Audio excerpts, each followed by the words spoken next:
this EFL Cup Round 2 Picks edition of the Premier League Gambling Podcast on the Sports Gambling Podcast Network is brought to you by Underdog Fantasy. Sign up with the promo code PLGP to score up to $1,000 in bonus cash. We're also brought to you by Rhythm. Get your 7-day free trial today by going to sportsgamblingpodcast.com/RITHMM.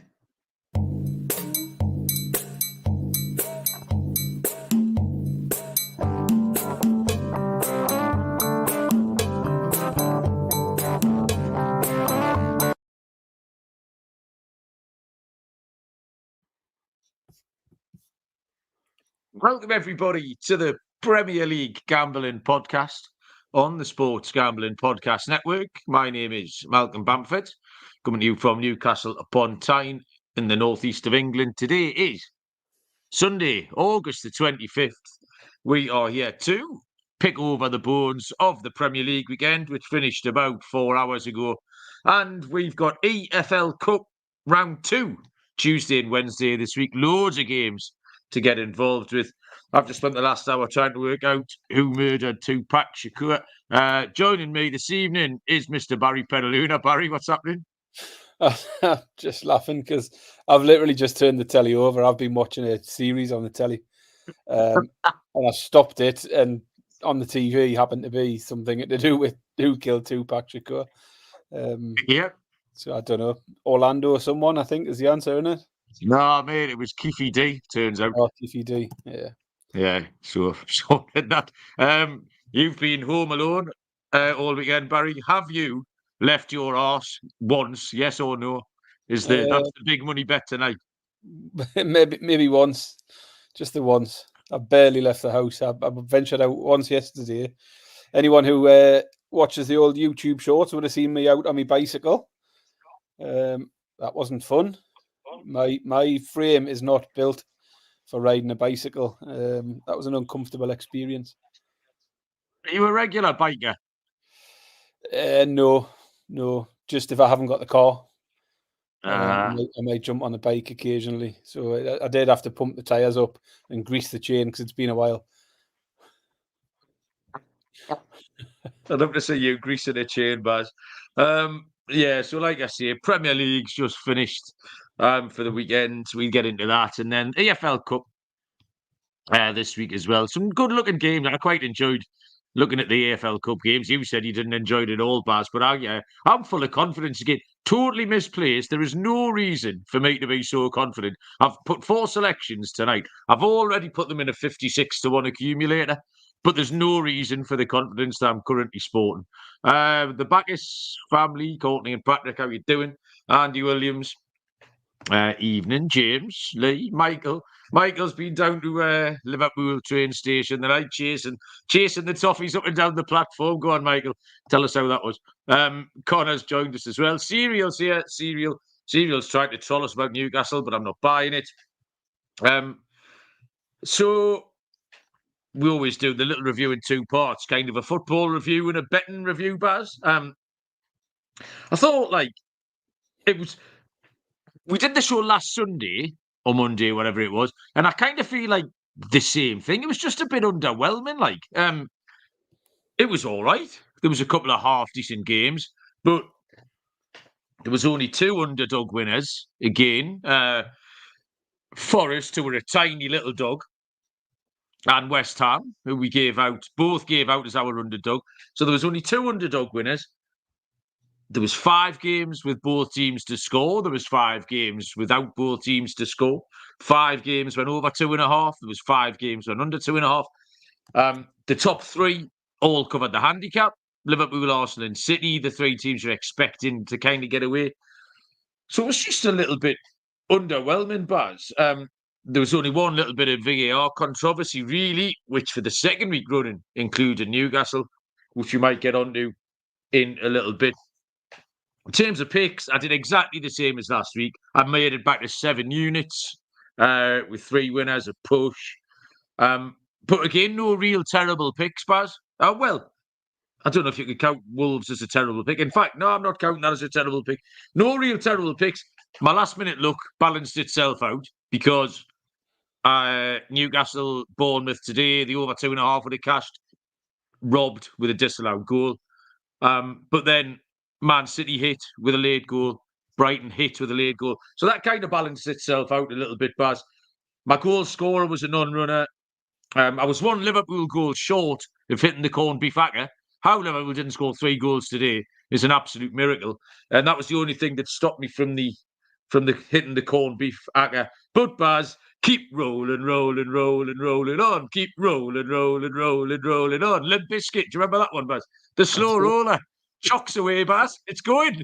Oh, it's going.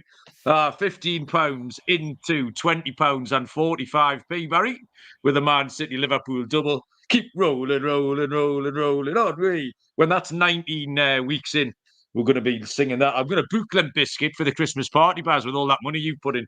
That's what we're doing that. And I'm pleased we introduced the lock section that Frank wanted, because the Nap won, Barry. Fulham won as the Nap. So I 1 out of 1 on my locks.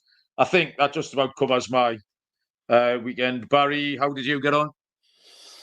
Yeah, I think you summed it up quite well. It was a fairly underwhelming weekend. I have watched a lot of football because the family are away, hence why I'm in the posh seats today. Watched a lot of football and really haven't enjoyed any of it. Like, I think I messaged you during the first half of the Arsenal Villa saying this is all a bit boring. That was quite dull. The Liverpool game, fairly mundane, I thought. Yeah. Again, first half, Liverpool didn't do much at all. What else have I watched? The Man U Brighton game wasn't brilliant. Just found it all a little bit underwhelming. I didn't know I'd enjoy our game for obvious reasons at all. And like you, picks started off okay.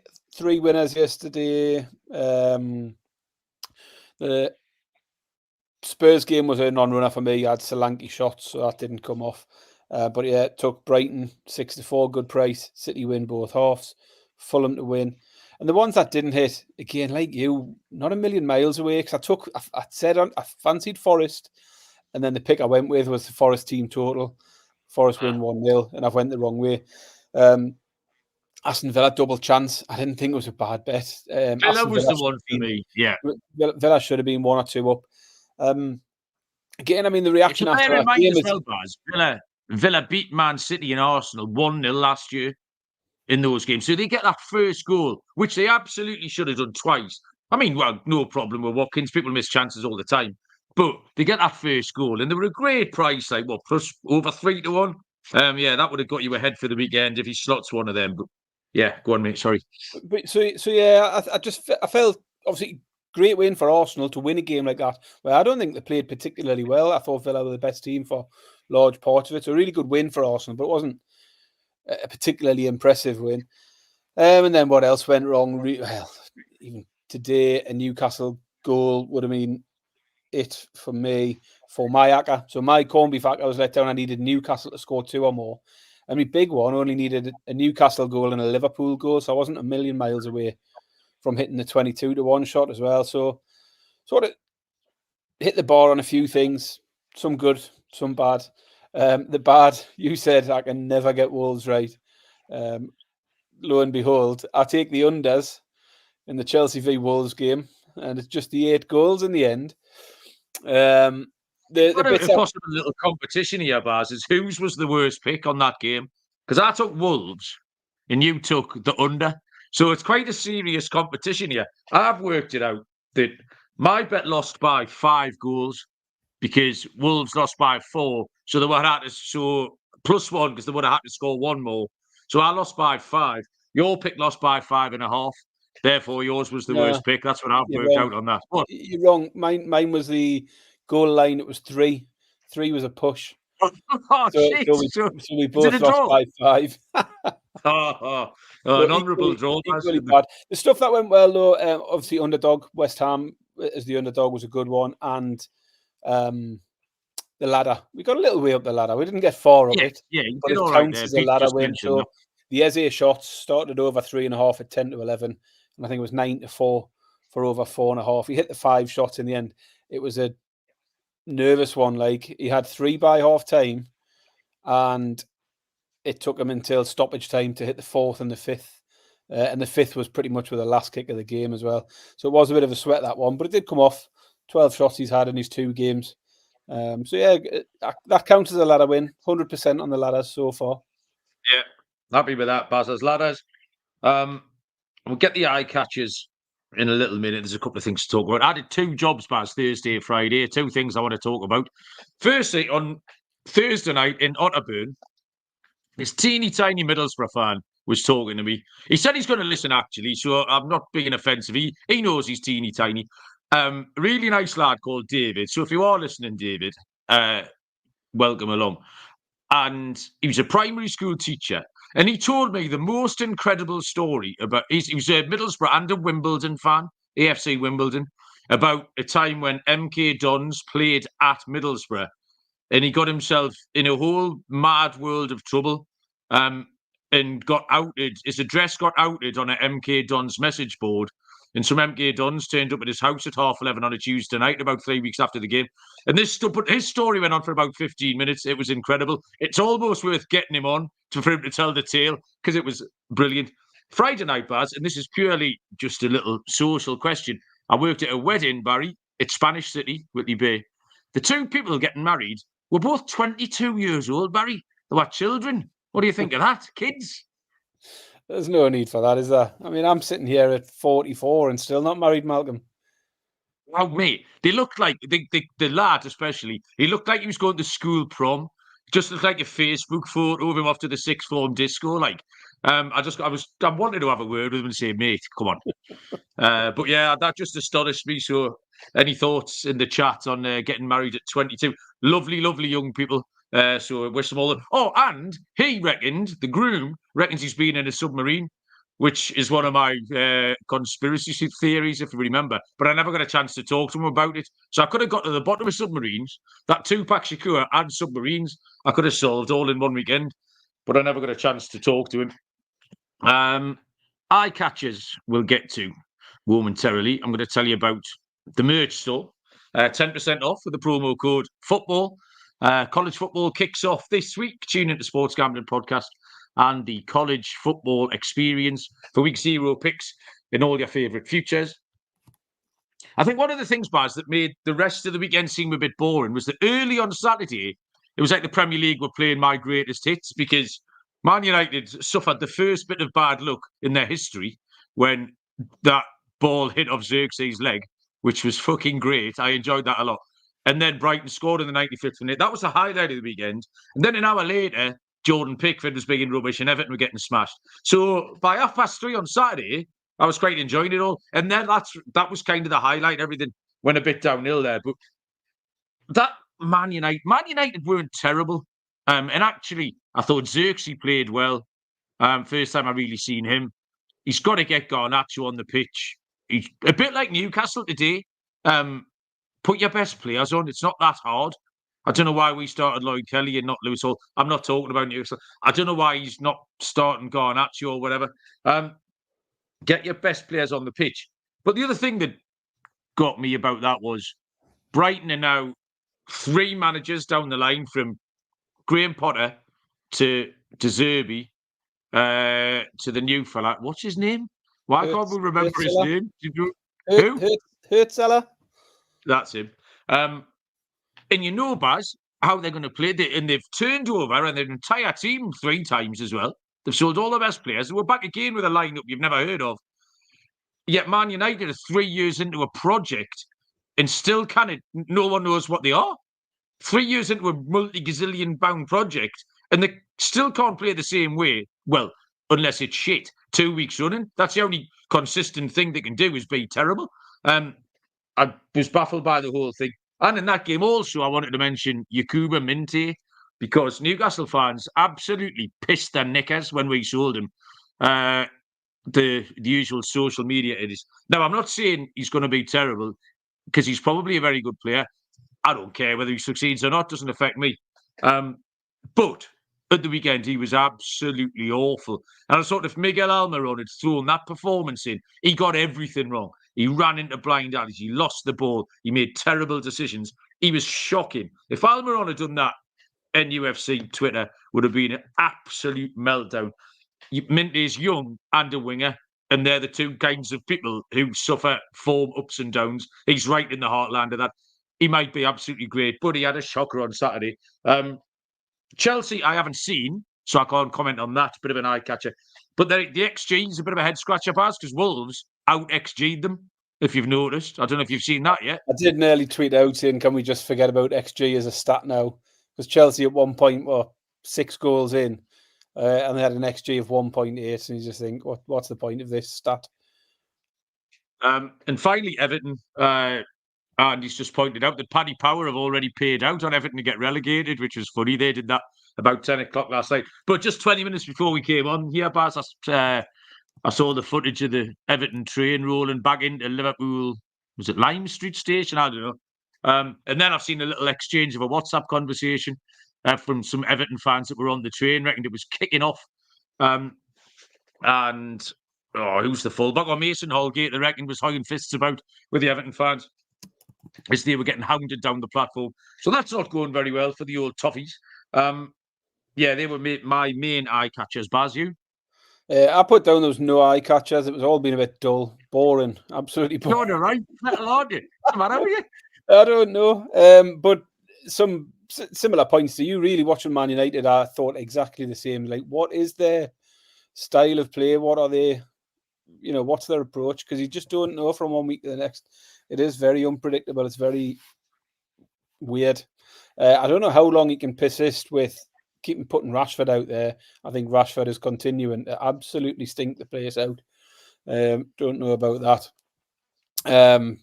Everton, I feared for Everton. I thought Spurs would win anyway when we recorded the podcast. And then the next day I sat and listened to Dyche in his press conference before the game. And he just sounds like a beaten man. Like he didn't sound like he had any hope whatsoever of them getting anything out of that game. Someone put in the chat earlier, I think it was Michael Roberts, actually said Doncaster at 6-1. Not a bad shout as an outsider for this week. I wouldn't talk anyone out of it. Like they're in big trouble. And even after the game, he pretty much said, this is it. There aren't going to be any signings. We haven't got any money. So anyone sitting there saying, have we got any signings coming? You've got no chance. It's just not happening. So yeah, I do fear for them a little bit. Eye catchers in terms of players, I did note down. I'll tell you who I like the look of for Villa was Morgan Rogers. Thought he looked really good. What was that? Outstanding. Absolutely. I had this conversation with Bob last week, actually, and it's normally Bob telling me about young players, but it was the other way around because Bob laughed when I put him in my fantasy team. He was like, who's that? And I had to give Bob a bit of an education. But he was really good, wasn't he? He stood out. He was like, we're talking about eye catchers. That's exactly what he was. He caught the eye before the first couple of goals. He was the best player on the pitch while it was 0-0. Yeah, so Morgan Rogers, he'll be going in my fantasy team tonight. And Kunku's got to go. And Morgan Rogers is a cheap way out. The other one, I like the look of Evan Nilsson. First look of him for Bournemouth today. I thought he looked dangerous. And definitely want to keep an eye on as well. I thought he had a good game. And the other thing from today that really wound me up, and I messaged you about it, was the big Liverpool love-in on Sky Sports today. What's it all about? Like, Liverpool are playing their second game of the season against Brentford. There's nothing special about today's game. Nothing at all. Telly comes on at 1 o'clock. Newcastle are playing in an hour's time. And all the talk about is Liverpool for the whole of the build-up. So that was bad enough.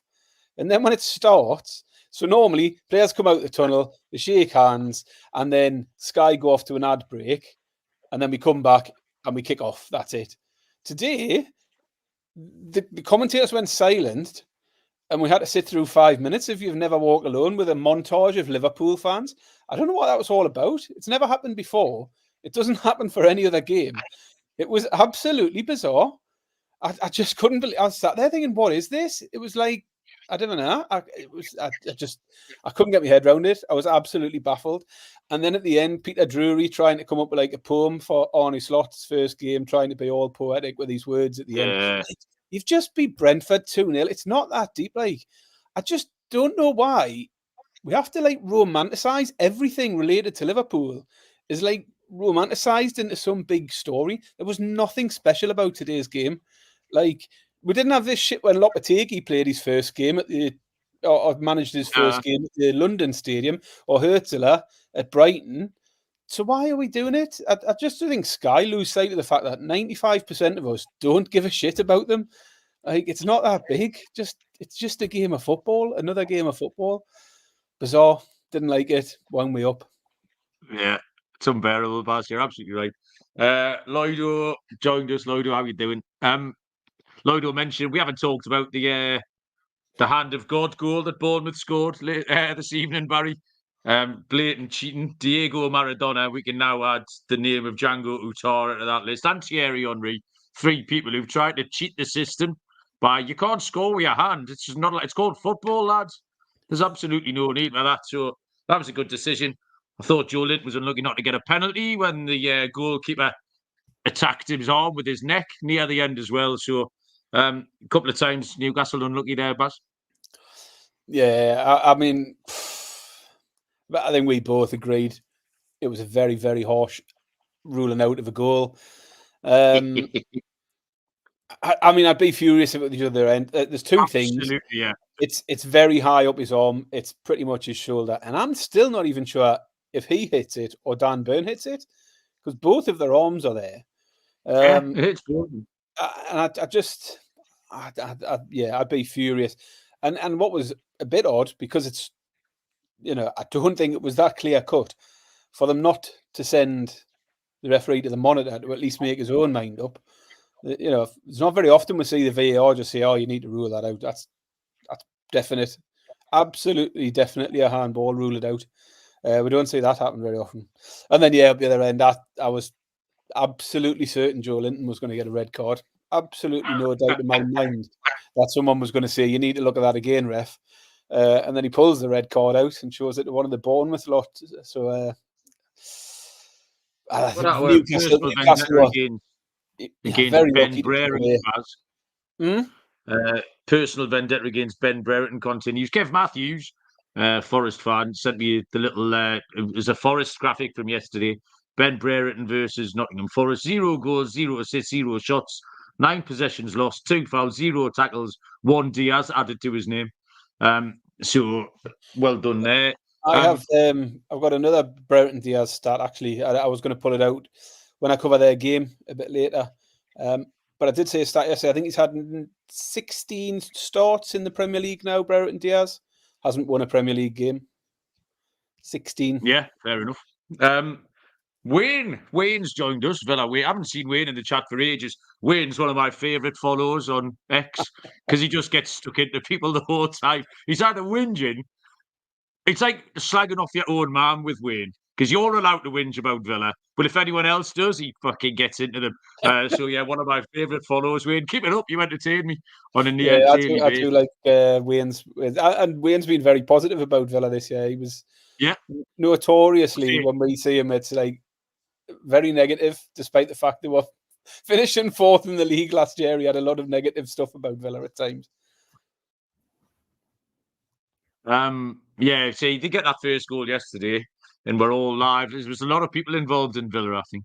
I've got one more thing, Baz, which is a possible recurring, an occasional recurring feature, Barry. I know I've been introducing quite a lot of features here, and I've made a banner for it. The feature is, we'd like to see, "Who Can Fuck Off" is the name of the feature, Barry. And it's quite a short feature. And it's just someone who can fuck off. It could be a person. It doesn't have to be football related. It might be a team. It might be anything. It might be a sandwich. So the very first one, Barry, is Southampton can fuck off. So there you go. Nice feature there. Well done, me. We'll see if that feature returns. Who can fuck off in weeks to come.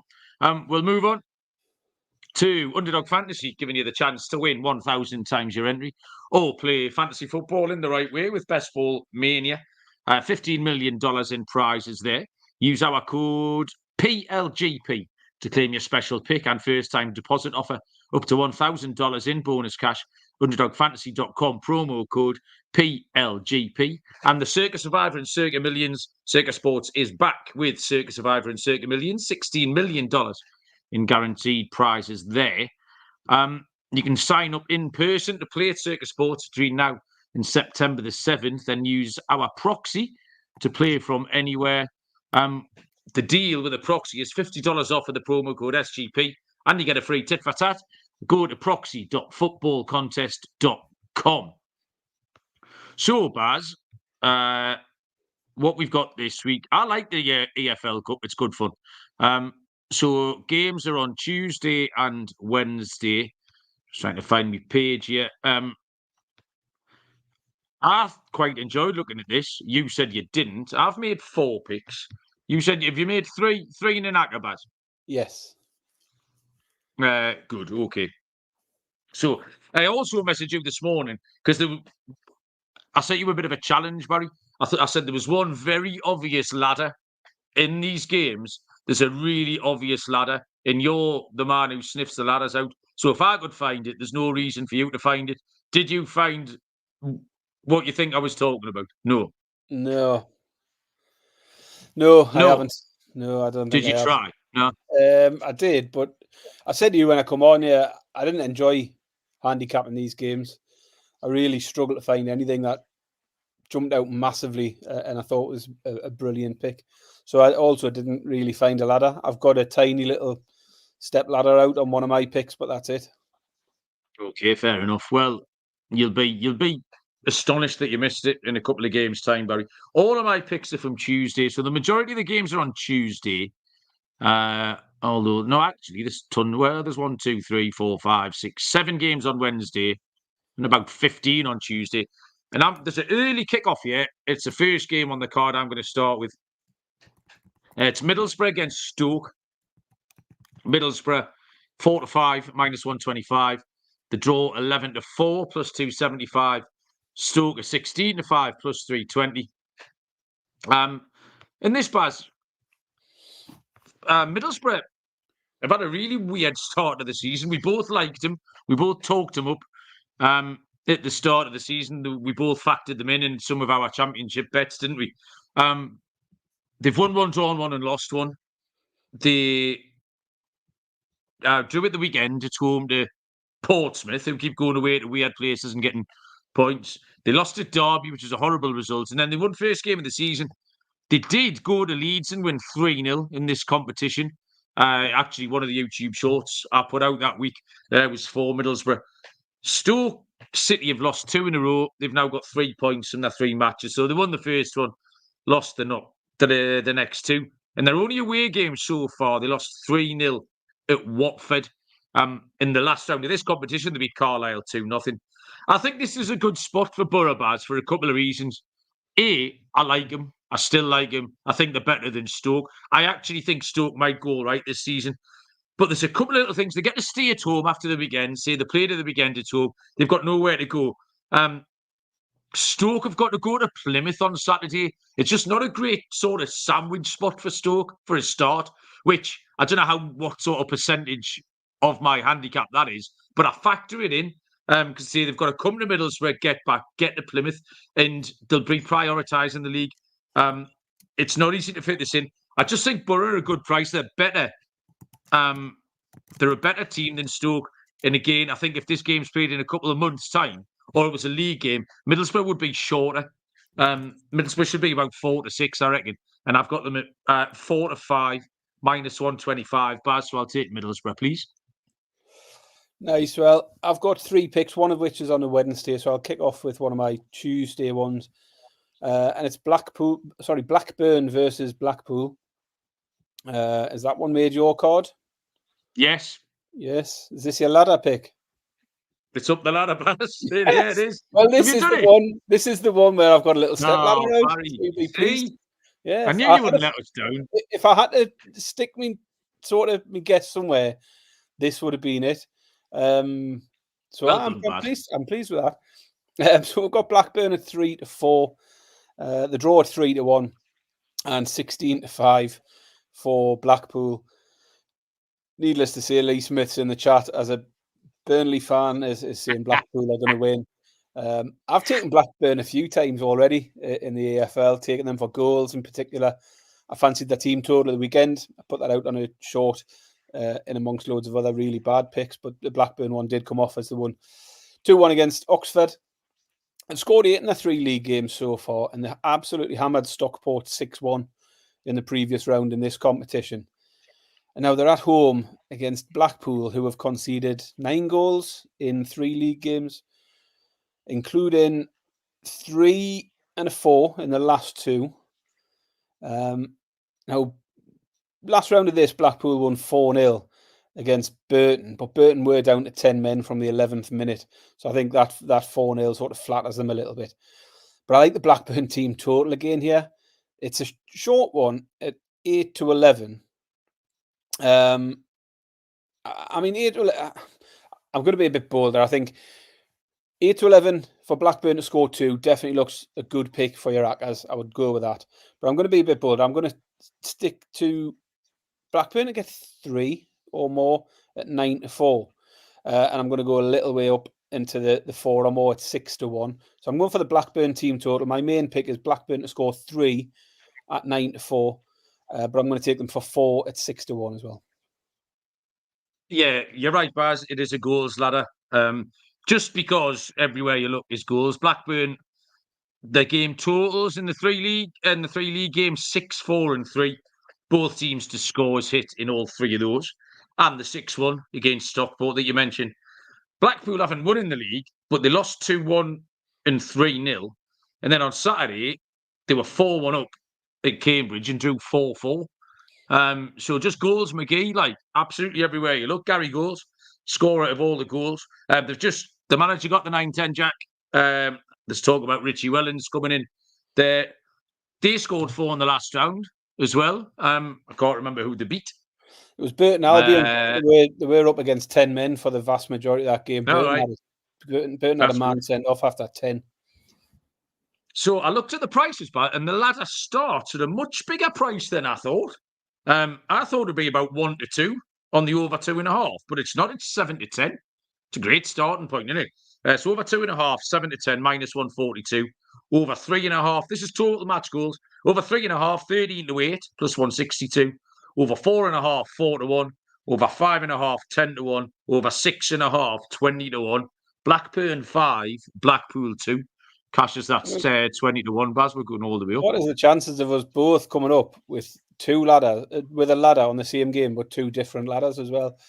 So yeah, Blackburn team total for me. You're on the match goals, so yeah, that 5-2 will do us nicely. Well, you're absolutely right, Baz. We will move on. Once I mention a couple of things, rhythm and create your own sports betting model. That's loads of fun for the NFL and the college football starting. If you don't know what a sports betting model is, SGPN's proud partner Rhythm is the #1 AI-powered sports betting platform. Helps provide bettors of all levels. That's good for you, Baz. The ability to build custom predictive betting models in seconds and get predictions for betting on moneyline spreads, totals, and props. Build your own or copy one of the top performing models from the leaderboard. Rhythm gives you predictions for every game, player props as well. It's been great on the golf, the WNBA. And like I say, we're really building up now towards college football and NFL in a couple of weeks. Claim your 7-day free trial today by going to sportsgamblingpodcast.com/rhythm, sportsgamblingpodcast.com/RITHMM. And Game Time, the authorised ticket marketplace for Major League Baseball. Makes you getting tickets faster and easier. Last minute deals, all in prices. Flash deals, zone deals, the low price guarantee, which is fantastic. Game Time credit you 110% of the difference if you can find the tickets cheaper anywhere else. Take the guesswork out of buying tickets with Game Time. Download the Game Time app, create an account, use the code SGPN for $20 off your first purchase. Terms apply. So create an account, redeem the code SGPN for $20 off. Download the Game Time app today. Last minute tickets, lowest price guaranteed. So we've taken one each there with Blackburn. We've both lost one off the list. Next up's my underdog, Barry. My underdog play of the week. There's always a dog hits, more than one, and they always caveat the EFL Cup with a team news check. Have a little look at the team news at 7:00. But for me, the prices on this game were too far apart. The game's Coventry versus Oxford. Coventry are 4-6, -150. The draw 14-5, +280. In Oxford, who are the selection, Oxford are out at 9-2, +450. Cov 1-1, drew 1, lost 1 in the league. Their win did come against Oxford, actually. I watched it. It was on the telly. It was 3-2 to Cov. Game was wide open. Both teams could have won it. And then the big lad from the City of Angels scored right at the death for Coventry. He went round the keeper and slotted, what's his name, Hadji, right? But I don't think Coventry are worthy of this 4-6 price tag here at all. Oxford got a really good first day win against Norwich. They've got that unfortunate loss at Coventry, and they conceded late at Blackburn on Saturday. They lost 2-1. The prices are too far apart. That's it. That's the handicap. I don't think Oxford are 9-2 shots here. So yeah, it's a little dog. I did look up and down the card trying to find a good dog, and this was the one that I thought represented the most value. Oxford United, 9-2, +450 to win at Coventry City, Barry. Well, I'm glad for you found a good dog, because I couldn't find one other than just chucking out Doncaster to beat Everton just for the sake of it. But there wouldn't have been any other reason than just the sake of it, you know what I mean? So I didn't go with it in the end. The next one for me is Walsall v Huddersfield on Tuesday night, 3-1 Walsall, 27-10 the draw. Huddersfield are 17-20. League 2 versus League 1 here, and both teams going quite well in their respective divisions. Walsall sit third in League 2, Huddersfield second in League 1. Huddersfield were Championship last season, got relegated at the end of last season. So teams who were 2 divisions apart just a few months ago. And I think the price for Huddersfield's okay here. Walsall did get off to a good start in League 2, but they lost at Tranmere at the weekend. Huddersfield, on the other hand, are flying. They've won 4 out of 4 in all competitions and had a really good away win in the last round of this competition against Peterborough. Went and beat Peterborough 2-0 in the last round. I think this one looks an easier fixture than that. They're on the road again, but a favourable opponent. I think 17-20 for a team banging form who have won every game so far. Huddersfield look a great price. Huddersfield to beat Walsall, it's 17-20. Okay, cheers, Baz. Just having a look at Pete Sona, the pony there in the chat, 202 tomorrow. Huskow is the one we're after there. Okay. Next up for me is, so this is my last one now, because we double bubble Blackburn. I didn't do this on purpose because we talk about Harrogate far too much on this show, but it's a Harrogate game. Harrogate Town are 9-2, +450. The draw 29-10, +290, and Preston North End are 3-5, -160. No, that's not right. 3-5, Baz? Why can't I work that out? You're asking the wrong person here, Malcolm. I am, yeah. Hang on, I'll get my magic thing out. 3-5. Convert from fraction. -166. -160. I was right. Why am I doubting myself? So I haven't gotten in at Harrogate Town anymore. Is my contact there also got the sack? Well, he didn't get the sack. They just didn't ask him to come back, which is quite funny. He got ghosted. He got left on red. So that's the end of that. I'll start with Preston here. We, again, a bit like Middlesbrough that we both wanted at the start of the season. We didn't want Preston, did we? And so far, they've done us quite well. They've scored 1 goal in 3 games. Both teams to score no has landed in all 3 of the Preston games. They beat Sunderland 2-0, where Sunderland put out the stiffs in the first round of this. Harrogate Town had a good 2-1 win at Lincoln City in this competition in the last round. But I'm not really having them. 3-3 draw Accrington Stanley. But 2 other league games both landed under 2.5 and both teams to score. And again, Baz, the prices surprised me because the data does point towards a low scoring game. Both teams to score no is even money. But the under 2.5 goals, it's even bigger. It's 21-20. Oh, it's actually +107. So it's a little bit bigger than that again. So yeah, Preston can't score. Harrogate have been struggling, but come up against a better defence here. Under 2.5 is a great bet here, Baz. 21-20 plus 107. Harrogate Town v Preston North End. Yeah, it's final one for me then. Is that you done? I've got a little lacquer, Baz, just to I put one of the Wednesday games in just so we're not all done on Tuesday. But yeah, go on. Well, I've got a Wednesday pick here anyway. I've gone for Cardiff v Southampton. Cardiff 15-4. What's that? Plus 375. 3-1 the draw, and 4-6 minus 150 for Southampton. Cardiff were my pick to be relegated from the Championship. 1 point from 3 games, hasn't done anything to change that. Although you needed them to lose today, was your pick. Swansea, wasn't it? A bit today. And Southampton were another pick for me to be relegated. I took Southampton to be relegated from the Prem as well. No points from 2 games, gets that one off to a good start. We know Southampton fans feel pretty hard done by sitting there with 0 points. Pardon me for not having much sympathy with them. But you've got to bear in mind, Barry, that they can fuck off. Exactly. And that Burton Diaz hasn't won a game in 16 Premier League starts. So maybe they should stop playing him. He's a jinx. And that Adam Armstrong is proving himself to be very much a Championship striker. So he might do all right here. Anyway, this isn't a league game. Southampton really do need a bit of a morale booster win here. And I think they'll probably get it. And I think they'll score 2 in the process. They're a short price, 4-6 to win the game. The team total is just slightly better, 8-11 for Southampton to score a couple. It's a short one, but 8-11, I'm going to take Southampton to score 2 or more against Cardiff. Okay, thank you. Is that you done, Baz? It is, yes. Sure? Do you want to ask the audience? I mean, I deliberately left the Newcastle game out because I haven't got a clue how to approach Newcastle now.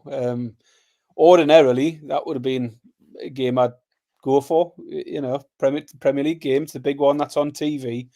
I deliberately dodged it because I sucked the life out of me watching Newcastle today. Didn't have a clue. Yeah, I've got absolutely no idea. I don't know what the team will be. I don't know if that affected the performance. They were shite today. I was really disappointed. And in the pub on Friday night for a bit, I said to the lads, can't back Newcastle because the spectre of their away form last year is still in the back of my mind. I said, if they go and play properly on Sunday, then I'll banish that spectre and I'll happily try and factor them in a way. And they didn't. They were dog shit again today. So maintain a watching brief on Newcastle away from home. Tonali comes back, but obviously I imagine he's going to be a little bit rusty. So yeah, I've got a little lacquer, Baz, because I wanted to factor in at least one Wednesday night game. It's both teams to score, and it's 7-1, Barry, a little 4-gamer. Blackburn, Blackpool, you said earlier on. Palace, Norwich, West Ham, Bournemouth, and Wimbledon, Ipswich. Both teams to score in all 4 of those, Baz, is a 7-1 poke. And like I said, the 4 picks I've already given out, I have already acted them up at 58-1, Baz, because I can't see what could go wrong. That's me done, Baz. Do you have anything else? Yeah, I've just got a little treble. Huddersfield was the favourite one of the 3 that I've picked. So I'm going to take Huddersfield to win against Walsall. And I've trebled that up with Wolves, who are up against... Lost Wolves now. Wolves to beat Burnley. Popular one for Lee there. And Fulham. Who Fulham got? This is good entertainment. This Fulham, Birmingham. I just wrote the 3 teams there. I didn't write down their opponents. So Fulham to beat Birmingham, Wolves to beat Burnley, and Huddersfield to beat Walsall. 4-1 treble. That was it for me. One thing I did want to mention is I had a little moan about this the other day. The fact that obviously there are no European teams in this round of the competition. We give them a little bit of a week off for some reason, which is okay. That's always been the case. This season, when they come in the 3rd round, they've now also been seeded, so they can't face each other. So all of the teams in European action in the next round cannot play each other. So no Arsenal. Arsenal, Liverpool are all seeded in the next round draw. You're pretty much just giving them a free roll into the last 16. It's absolutely ridiculous. That is bollocks. Like, bear in mind, last year we drew Man United away. Sorry, Man City, then Man United, then Chelsea. That was our 3 draws, wasn't it? In that competition, we eventually lost to Chelsea on penalties in the quarter-final. So this year that couldn't happen because we were, last year we were in Europe. We couldn't have played one of them teams. The reason for it is that I think they play the games over 2 weeks in the next round. I mean, it probably doesn't matter. I'll probably be out by then. So I think they play the week of the 18th and the 25th. And then one of those weeks is a Europa League week. One of them is a Champions League week. Right. So if, for example, Arsenal came up against Man United, they wouldn't be able to fit the AFL Cup into either week because both of them would already have a game. But that doesn't mean Arsenal couldn't play Man City because they'd both have a Champions League game one week. They could play their AFL Cup the next week. But they've just kept them all apart. They haven't just kept apart and said Champions League teams can't play a Europa team. They've just said, oh, well, just a bit of a sham. Like, I don't like it. Furious. Just keep fucking about these competitions all the time. I agree. Well, I think we're done, mate. Unless there's anything else you want to tell the people? No, that's it from me. That's it from Baz. How long are you home alone for, Baz? And why, if you're home alone on a bank holiday Sunday, you're drinking a bottle of water? Well, unless that's vodka or something. There's a reason. Because I started on the wine a lot earlier today. Because the football was on. So I did sit and drink a bottle of wine this afternoon during the Liverpool game. But I didn't want to open a second bottle and come on here absolutely smashed. So hence the bottle of water. But I did enjoy a bottle of wine. I did enjoy a bottle of wine this afternoon. When I saw you glugging that bottle of water, I didn't know if that was doctor's orders or something. Oh, very good, Baz. I might have a little whiskey or something now for an hour. Right, okay. Thank you, Barry. Thank you, everybody in the chat, as per usual. You didn't get any more reviews that I saw, by the way, bastards. Go and write some reviews down in that. Back on probably Wednesday, maybe Thursday. Actually, yeah, anyway, yeah. Wednesday is Newcastle, Forest in it, so probably not. Yeah, Thursday then we'll do. Smashing. Good luck with all your picks in the EFL Cup. Watch out for the YouTube shorts because missed a couple this weekend, but last week just about ran through the entire lot of them. So get across and have a look at them. But until then, we will see you down the road. Cheers.